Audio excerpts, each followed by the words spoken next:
okay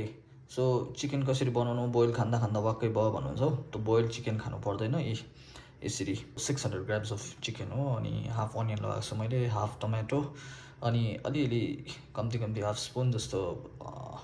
ginger garlic paste लगाएको छु है चप गरेको छु पेस्ट भन्दा पनि आफै चप गर्छु म चाहिँ पेस्ट युज गर्दिनँ प्याकेटको है and this is my homemade masala है 1.5 स्पुन युज गर्छु यसमा ओके सो सल्टसँग मैले 1.5 टेबल स्पुन जस्तो कर्ड पनि हालिसकेको छु है मजाले यसरी मिक्स गर्नुपर्छ हो त्यहाँदेखि चाहिँ यसरी कभर गरिदिनुहोस् हो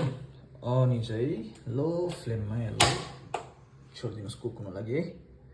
सो त्यतिखेरसम्म चाहिँ यो लो फ्लेममा पाक्दै गर्छ म नुहाएर पनि आउँछु है त ओके सो नुहाएर पनि निक्लिसकेको छु म हो सो लेट्स चेक चिकन चाहिँ कस्तो भएछ है यतिको कुक्ड भएछ हो सो 15 मिनट्स भएको चाहिँ यो चिकन मैले यहाँ बसाएर गएको हो सो अलिकति चलाउनुपर्छ चलाइसकेको छु मैले है यतिको कलर चाहिँ आउँछ चिकन मजाले कुक भइसकेको छ यसमा केही ओइल लगाएको छैन तपाईँले अघि देखिहाल्नु भएको छ है त्यो अब चाहिँ यसमा अलिकति साग लगाउँ है मेरोमा चाहिँ यो साग छ अर्ग्यानिक घरकै हो बारीको हो यो साग हो यसरी टक्कै लगाएर चाहिँ नि